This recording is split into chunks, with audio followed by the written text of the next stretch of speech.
देखिए, हम बात कर रहे थे सांख्य कारिका के विषय में और हमने देखा था कि सांख्य कारिका क्या है, दुखों की निवृत्ति का उपाय। प्रारंभ में उन्होंने 3 प्रकार के दुख बताए, आध्यात्मिक, आदि भौतिक और आदि दैविक, जिन पर हमने चर्चा की थी। और जिनकी वजह से जब मनुष्य दुखी होता है तो उनके विनाश, उन दुखों के विनाश के उपाय सोचता है, उनके विषय में जिज्ञासा होती है। फिर उन्होंने कहा कि वो जिज्ञासा तो व्यर्थ है, क्योंकि उन दुखों को दूर करने के लिए सांसारिक उपाय भी तो हैं। तो उन्होंने कहा कि सांसारिक उपाय तो अच्छे नहीं हैं। क्यों नहीं है? क्योंकि उनसे एकांतिक और आत्यंतिक दुख निवृत्ति नहीं होती। एकांतात अत्यंतात अभाव, एकांतिक और आत्यंतिक दुख निवृत्ति का उनमें अभाव होता है। फिर उन्होंने कहा वैदिक उपायों से, वैदिक यज्ञ याग आदि से दुखों की निवृत्ति कर लो। तो ईश्वर कृष्ण ने कहा नहीं, उनसे भी नहीं होगी, क्योंकि वो तो दृष्टवती हैं, क्यों सांसारिक की तरह ही है। जो सांसारिक उपाय है उनको कहा दृष्ट उपाय, जो वैदिक उपाय हैं उनको कहा अनुश्रविक उपाय। कहा कि अनुश्रविक भी दृष्टवती हैं। कि क्यों है? क्योंकि वो अविशुद्धि, क्षय और अतिशय से युक्त हैं। कि ठीक है, तो फिर क्या किया जाए? तो कहे कि सांख्य दर्शन के अनुसार व्यक्त, अव्यक्त और ज्ञेय का ज्ञान करो, जिनमें से व्यक्त तो है प्रकृति से उत्पन्न 23 तत्व है, जो प्रकृति के विकार हैं। अव्यक्त कहते हैं प्रधान को, प्रधान कौन है? प्रकृति। और ज्ञेय कौन है? पुरुष। व्यक्त माने विकृति, अव्यक्त यानी प्रकृति, और ज्ञेय यानी पुरुष। व्यक्त कितने हैं? 23। अव्यक्त कौन है? एक प्रकृति, और ज्ञेय कौन है? पुरुष। तो व्यक्त, अव्यक्त और ज्ञेय कितने तत्व हैं? सांख्य दर्शन में कितने तत्व माने गए हैं? कितने प्रमेय माने गए हैं? 25 माने गए हैं। अब इन 25 तत्वों में कौन सा प्रकृति है, कौन सा विकृति है, कौन सा प्रकृति विकृति है, कौन सा न प्रकृति न विकृति है, ये प्रश्न बार बार आता है।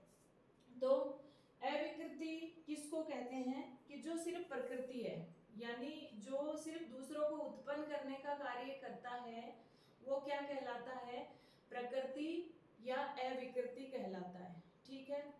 दूसरी बात, जो सिर्फ उत्पन्न होता है लेकिन दूसरे को उत्पन्न नहीं करता, यानी जो किसी का विकार है उसका विकार कोई नहीं है, वो कहलाता है विकृति। और जो खुद भी किसी से उत्पन्न होता है और दूसरों को उत्पन्न भी करता है, वो कहलाता है प्रकृति विकृति। जो न किसी से उत्पन्न होता है न किसी को उत्पन्न करता है, वो क्या कहलाता है? न प्रकृति न विकृति। ठीक है, आ गई बात समझ में? ये 25 तत्वों की चर्चा करी, इनका हमें अच्छे से ज्ञान होना चाहिए। एक है प्रकृति, एक है पुरुष। ठीक है। प्रकृति से उत्पन्न होता है महत या बुद्धि। महत से उत्पन्न हुआ अहंकार। अहंकार से 16 तत्व उत्पन्न होते हैं। 5 ज्ञानेंद्रिया जो आप जानते हैं, 5 कर्मेंद्रिया जो आप जानते हैं, वाक, पाणी, पाद, वायु और उपस्थ, एक मन जो उभय इंद्रिय कहलाता है, और 5 तन्मात्राएं जो कौन है? शब्द, स्पर्श, रूप और गंध, रूप, रस और गंध। और 5 तन्मात्राओं से 5 महाभूत उत्पन्न होते हैं, जो कौन है? पृथ्वी, जल, तेज, वायु और आकाश। देखो, पृथ्वी तो गंध से उत्पन्न होती है, रस से जल उत्पन्न होता है, रूप से तेज उत्पन्न होता है, स्पर्श से वायु उत्पन्न होती है, शब्द से आकाश। इनको ऐसे उल्टा करना पड़ेगा। लास्ट वाला, पहले वाले को, गंध पृथ्वी को उत्पन्न करती है, रस जल को उत्पन्न करता है, रूप तेज को उत्पन्न करता है, स्पर्श वायु को उत्पन्न करती है, और शब्द आकाश को उत्पन्न करता है। ठीक है, ऐसे उत्पन्न करते हैं। इनकी चर्चा भी आगे आएगी कि कौन सी ज्ञानेंद्रिया से क्या उत्पन्न होता है, कौन सी कर्मेंद्रिय, मतलब कौन सी तन्मात्रा से क्या उत्पन्न होता है। ठीक है। अब हमें ये छांटना है, अविकृति कौन होगा? अविकृति माने जो सिर्फ दूसरों को उत्पन्न करता है लेकिन उसका उसका कोई प्रकृति नहीं है, यानी उसको उत्पन्न करने वाला कौन नहीं, कोई भी नहीं है। जो अपने आप उत्पन्न होता है और फिर दूसरों को उत्पन्न करता है, वो कहलाता है अविकृति। तो ऐसा कौन है जो दूसरों को उत्पन्न करता है लेकिन खुद की उत्पत्ति का कोई पता नहीं? वो है प्रकृति, मूल प्रकृति। मूल प्रकृति जो है वो क्या कहलाती है? अविकृति कहलाती है। ठीक है। फिर कहा है प्रकृति विकृति। ऐसे कौन है जो प्रकृति भी है और विकृति भी है? तो ठीक है, महत है, वो खुद प्रकृति से उत्पन्न होता है और अहंकार को भी उत्पन्न करता हो गया, प्रकृति विकृति हो गया, बुद्धि। फिर अहंकार है, वो भी महत से उत्पन्न होता है और दूसरों को उत्पन्न भी कर रहा है, तो महत, अहंकार और कौन है जो प्रकृति भी है और विकृति भी है। पंच ज्ञानेंद्रियां जो उत्पन्न तो होते हैं लेकिन उनसे कोई उत्पन्न नहीं होता, कर्मेंद्रियों से भी कोई उत्पन्न नहीं होता, मन से भी कोई उत्पन्न नहीं होता।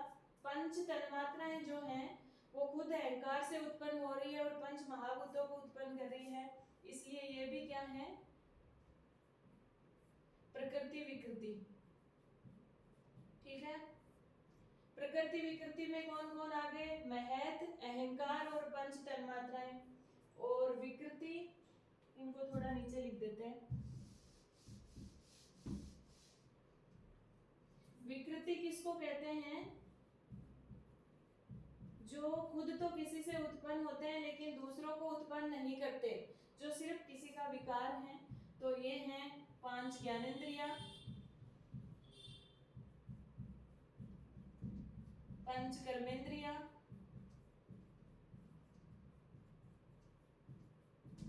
एक मन और एक पंच महाभूत। पंच महाभूतों से भी तो कोई उत्पन्न नहीं हो रहा, तो पंच महाभूत ये क्या कहलाते हैं, सिर्फ विकृति। और पुरुष जब है उससे न तो कोई उत्पन्न होता है और न ही वो किसी से उत्पन्न होता है, तो ये न तो प्रकृति है और न विकृति है। ऐसा कौन है, पुरुष। ठीक है, तो ये प्रश्न आपसे किसी भी प्रकार से पूछा जा सकता है कि निम्न में से प्रकृति विकृति कौन है या कौन नहीं है। जैसे आपको चार ऑप्शन देती है, निम्न में से प्रकृति विकृति नहीं है, महत, अहंकार, पंच तन्मात्राएं या पंच कर्मेंद्रियां।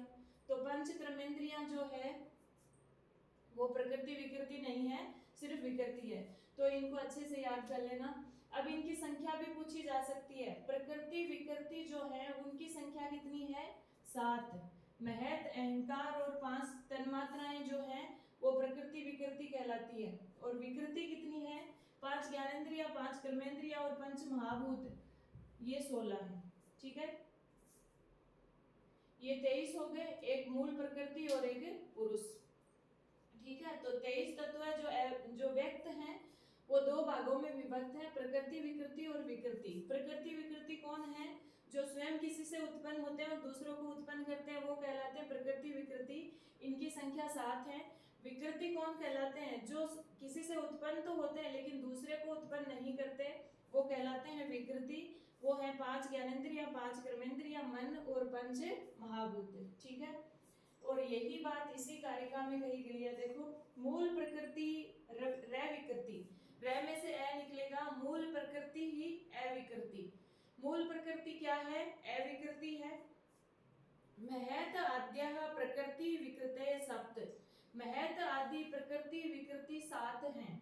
महत आदि कौन, महत, अहंकार और पंच तन्मात्राएं, इनकी बात की गई है। ये क्या कहलाती हैं, प्रकृति विकृति। षोडशतु विकारो हो, 16 विकार हैं। 16 कौन है, विकार हैं, विकृति हैं, यानी ये सिर्फ उत्पन्न होते हैं, दूसरे को उत्पन्न नहीं करते। तो ये 16 विकार हैं, विकृति हैं। न प्रकृति न विकृति पुरुष। मूल प्रकृति क्या है, अविकृति है, क्योंकि उसकी उत्पत्ति का कुछ पता नहीं। फिर महत आदि जो 7 हैं वो क्या कहलाते हैं, प्रकृति विकृति कहलाते हैं, क्योंकि वो किसी की प्रकृति भी हैं और स्वयं भी किसी की प्रकृति भी है और किसी की विकृति भी है, यानी स्वयं भी किसी से उत्पन्न होते हैं और दूसरों को उत्पन्न भी करते हैं।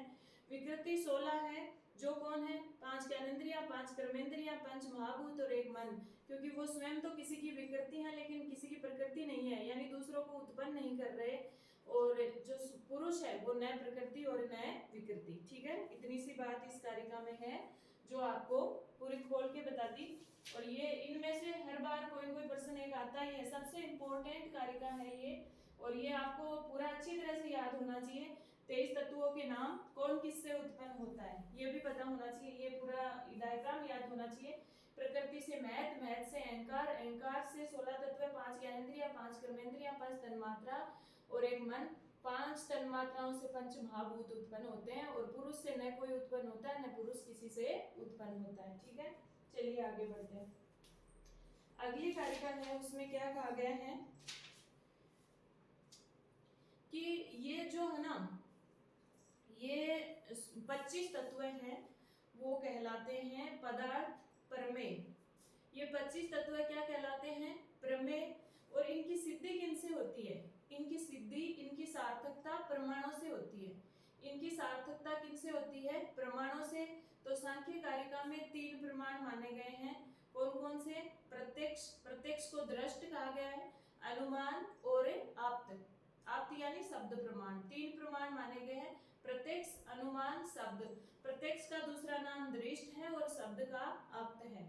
अब प्रत्यक्ष प्रमाण, तो प्रत्यक्ष प्रमाण से किनकी सिद्धि होती है? जो सामने दिखाई देते हैं। सामने दिखाई कौन देते हैं? ये 23 तत्व हैं जो वो सामने दिखाई देते हैं, इसलिए इनको किनसे सिद्ध करते हैं? प्रत्यक्ष प्रमाण से। इनकी सिद्धि प्रत्यक्ष प्रमाण से हो जाती है।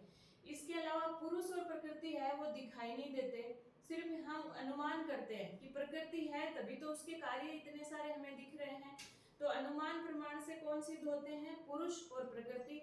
और फिर एक बच गया जो शब्द प्रमाण है, आप्त प्रमाण। जो आप्त प्रमाण है, जो शब्द प्रमाण है, उससे सिद्धि होती है मोक्ष की, अपवर्ग की। शब्द प्रमाण क्या होता है? आप्त क्या होता है? यानी वेद शास्त्रों के या सिद्ध पुरुषों के जो कहे गए वचन है उनको शब्द प्रमाण या आप्त प्रमाण कहते हैं। तो ये 25 तत्वों की सिद्धि 3 प्रमाणों से हो जाती है। तो क्या कहते हैं? दृष्टम, दृष्टम, अनुमानम, आप्तवचनम च सर्व प्रमाण सिद्धत्वात्।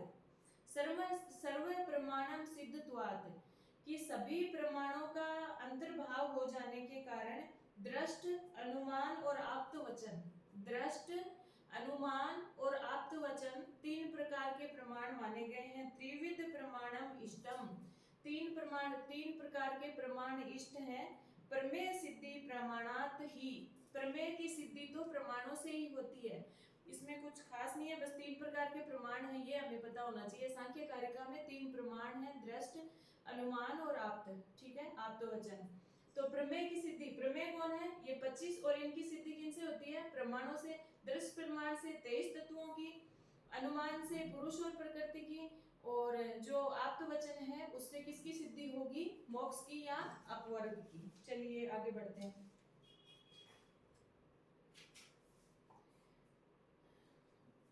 ये तीनों प्रमाणों की कुछ थोड़ी सी विशेषता है, ये भी आपको ध्यान रखनी पड़ेगी।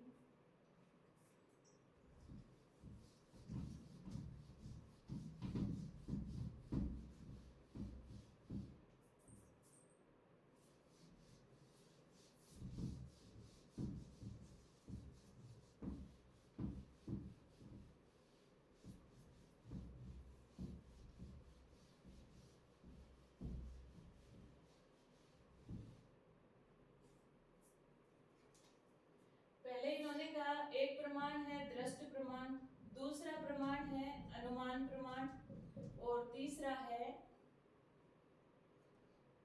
आप्तवचन। ठीक है, दृष्ट प्रमाण की विशेषता बताई है, प्रति विषय अध्यवसायो दृष्ट है। प्रति विषयो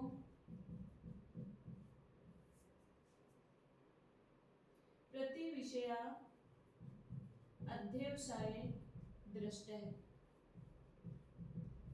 इसका मतलब क्या है?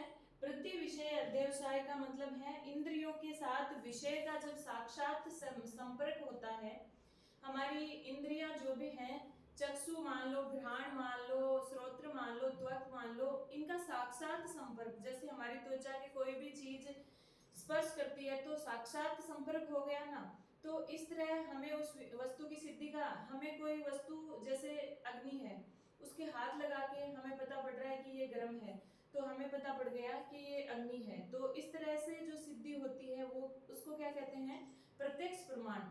यानी प्रत्यक्ष प्रमाण में इंद्रिय और विषय का साक्षात संपर्क होता है, तो प्रति विषय अध्यवसाय दृष्ट है। इंद्रिय और विषय का साक्षात संपर्क दृष्ट प्रमाण कहलाता है। ठीक है, दूसरा अनुमान प्रमाण त्रिविधम। अनुमान प्रमाण को 3 प्रकार का माना गया है, त्रिविधम। और एक बात इसके लिए और कही गई है, लिंग लिंगी पूर्वकम।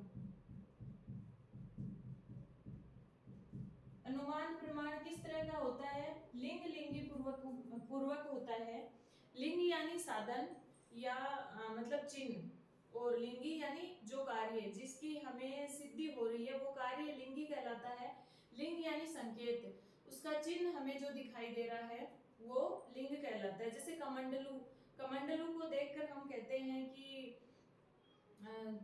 वहां पर कोई साधु बाबा हैं, तो वो लिंग है, वो चिन्ह है। कौन? कमंडलू। हमें साधु बाबा का कुछ दिखाई नहीं दे रहा, कुछ अता पता नहीं, सिर्फ कमंडलू दिखाई दे रहा, उससे हम अनुमान कर रहे हैं कि ये क्या है, ये यहाँ पे साधु बाबा होंगे।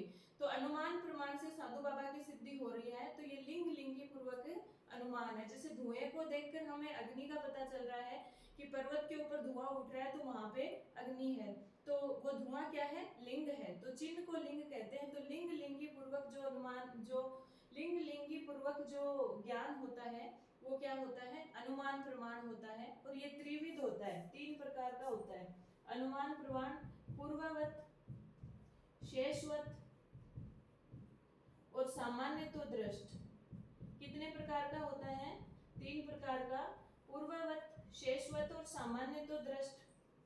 पूर्ववत यानी हम किसी कारण को देखकर कार्य को जान रहे हैं, तो वो पूर्ववत अनुमान है। जैसे धुएं को देखकर अग्नि का अनुमान लगाना। शेषवत, हम कार्य को देखकर फिर कारण का अनुमान लगा रहे हैं। जैसे समुद्र का पानी पीकर हम कह रहे हैं ये पानी तो लवण युक्त है, तो पहले हमने कार्य कर लिया फिर कारण का पता लग रहा है। सामान्य तो दृष्टि ये है कि न तो कार्य का पता है न कारण का पता है, अन्य कोई भिन्न अनुमान हो रहा है। जैसे आम्र मंजरी को देख करके हम वसंत ऋतु का अनुमान लगा देते हैं, तो न मंजरी जो चिन्ह है उसका कुछ लेना देना ऋतु से, न पेड़ का कुछ लेना देना, अलग ही हम ऋतु का अनुमान लगा रहे हैं, तो वो क्या है? सामान्य तो दृष्ट अनुमान है। तो त्रिविधम अनुमानम, अनुमान प्रमाण कितने प्रकार का है? त्रिविधम। और किस प्रकार का है? तत्लिंग लिंगी पूर्वकम। और आप्त प्रमाण क्या है? श्रुति, श्रुति यानी वेद शास्त्र, और आप्त वचनम, श्रुति आप्त वचनम तु, श्रुति ही और आप्त वचन यानी वेद शास्त्रों के, और जो महान लोग हैं, जो मतलब मुनि आदि हैं, उनके वचनों से हमें उनको सुनकर के, वेद शास्त्रों में कोई बात लिखी हुई है उससे हमें कार्य की सिद्धि होती है कि हाँ ये बात है, या फिर कुछ किसी सिद्ध पुरुष के कहने से हम किसी बात की पुष्टि करते हैं, तो वो क्या कहलाता है? आप्त प्रमाण। इस तरह से ये 3 प्रकार के प्रमाण माने गए हैं सांख्य कारिका में। ठीक है।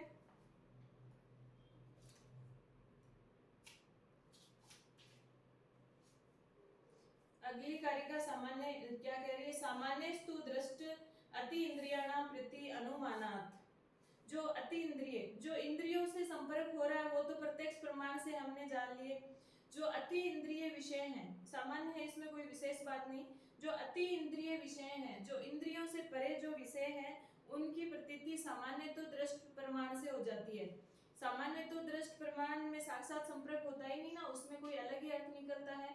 तो अति इंद्रिय विषयों की प्रतीति सामान्य तो दृष्ट अनुमान से होती है। तस्मात् अपि च ऐसिदम, और उनसे भी कोई कार्य ऐसिद हो, यानी कोई कार्य न प्रत्यक्ष से सिद्ध हो रहा है, न अनुमान से सिद्ध हो रहा है, न सामान्य तो दृष्ट अनुमान से हो रहा है, तो उसकी सिद्धि जो कोई चीज ऐसिद है, परोक्ष है। तस्मात् अपि च ऐसिदम परोक्षम, मतलब जो भी परोक्ष विषय है और उन सब से ऐसिद विषय है उसकी सिद्धि आप्त आगमात सिद्धम, आप्त आगम से सिद्ध होती है, यानी आप्त वचन प्रमाण से सिद्ध होती है। आगम प्रमाण का पर्यायवाची ही है, आगम माने प्रमाण ही होता है। ठीक है। अब देखिए अगली जो कारिका है वो इम्पोर्टेंट है। क्या कह रहे हैं? इसमें 8 कारण बताए हैं किसी भी वस्तु के न दिखाई देने के। कोई वस्तु हमारे सामने है, उसके न दिखाई देने के 8 कारण बताए हैं। ये कारण आपको याद रहने चाहिए कि कोई वस्तु हमारे सामने है वो फिर भी दिखाई नहीं देती, तो उसके 8 कारण है। देखो क्या क्या है? अति दूरात, अति दूरात, सामीप्यात,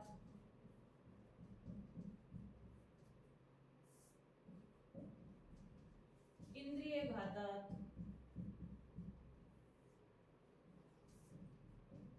मनो अनवस्थात शोक्षम्यात्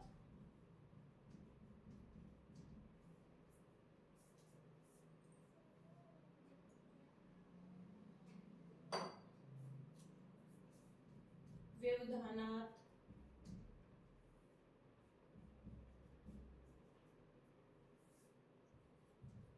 अभिभवात्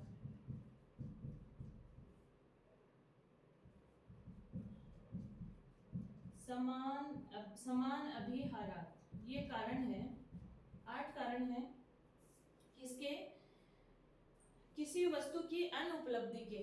कोई वस्तु हमें क्यों नहीं दिखाई देती है, उसके 8 कारण है। और ऑप्शन में आपको 3 कारण इनमें से देगा और 1 कारण अलग देगा कि किसी वस्तु की अनुपलब्धि का निम्न में से कौन सा कारण नहीं है, तो इनको भी थोड़ा ध्यान में रखिएगा। अति दूरात, कोई वस्तु बहुत ज्यादा दूर है तो वो नहीं दिखाई देती है, यानी हमारी आंखों से बहुत ज्यादा दूर है तो हम उसको नहीं देख पाते, सामान्य सी बात है। सामीप्यात, कोई वस्तु बहुत ज्यादा समीप है तो भी नहीं दिखाई देती, जैसे हमारी आंखों में लगा काजल हमें खुद को ही नहीं दिखाई देता। इंद्रिय घातात्, यानी हमारे इंद्रियों में कोई समस्या, कोई व्यक्ति आंख जिसकी कमजोर है तो उसको अच्छे से नहीं दिखाई देता है तो कोई वस्तु उसको नहीं दिखाई देगी, कानों से बहरा है तो उसको नहीं सुनाई देगी, ठीक है। मनो अनवस्था, यानी मन में विचार कोई और चल रहे हैं तो सामने पड़ी हुई वस्तु भी नहीं दिखाई देती। फिर है सूक्ष्म्यात्, बहुत छोटी वस्तु भी नहीं दिखाई देती, जैसे दही में बैक्टीरिया होते हैं लेकिन वो नहीं दिखाई देते खुली आंखों से। व्यवधानात्, कोई व्यवधान आ जाए तो जैसे दीवार के पार कोई वस्तु है या कपड़े से ढका हुआ घड़ा है तो नहीं दिखाई देता। अभिभवात्, अभिभवात् का मतलब है कि प्रबलता, एक वस्तु दूसरे से प्रबल है तो उसको दिखने नहीं देती, जैसे सूर्य की रोशनी में चंद्र तारे आदि नहीं दिखाई देते। और समान अभिहरात, कि दो वस्तु आपस में मिल जाएं, जैसे चावल हैं वो आपस में मिल जाए, या जैसे दूध है, गाय का दूध और भैंस का दूध अलग अलग निकाला है फिर उनको मिला दिया तो बता सकते हो क्या कि गाय का कौन सा है और दूध भैंस का कौन सा है, उनको देख सकते हो अलग अलग, नहीं देख सकते। तो इस तरह की स्थिति होती है तो चीजें नहीं दिखाई देती। ये वस्तु की अनुपलब्धि के 8 कारण हैं, ठीक है।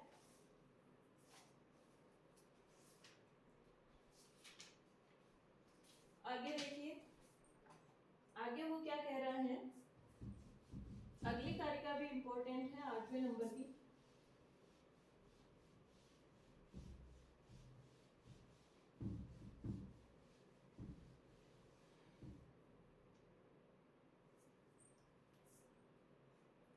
प्रकृति, अगली जो मतलब कारिका है उसमें वो ये बता रहे हैं कि प्रकृति हमें क्यों नहीं दिखाई देती है, प्रकृति की अनुपलब्धि के क्या कारण है, प्रकृति की अनुपलब्धि किस कारण से है, प्रकृति हमें क्यों नहीं दिखाई देती।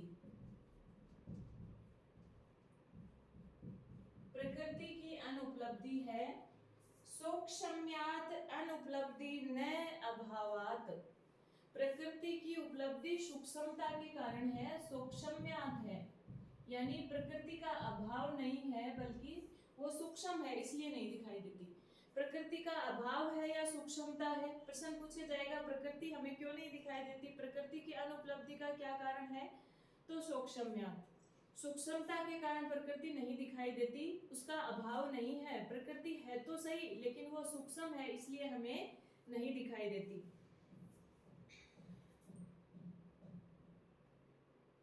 कार्य कार्य कार्यतः तद उपलब्धे, आगे कह रहे हैं कि उसकी उपलब्धि, प्रकृति की उपलब्धि हमें कैसे दिखाई देती है, अनुपलब्धि का कारण तो क्या है, सूक्ष्मता है, लेकिन हमें कैसे पता कि प्रकृति है, उसकी उपलब्धि कैसे होती है, कार्यतः, यानी प्रकृति तो हमें दिखाई नहीं देती लेकिन उसके 23 बच्चे तो हमें दिखाई दे रहे हैं ना, 23 उसके पुत्र पुत्री तो दिखाई दे रहे हैं ना, 23 उसकी विकृति तो दिखाई देती है।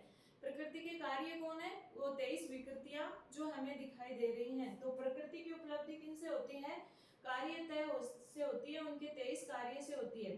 जैसे कोई बच्चा है उसका पिता विदेश चला जाए तो वो बच्चा क्या पिता वाला नहीं रह जाएगा, उसके पिता की उपलब्धि तो है ना, दिखाई नहीं दे रहे हैं घर में लेकिन उपलब्धि तो है, बच्चा तो पिता वाला है।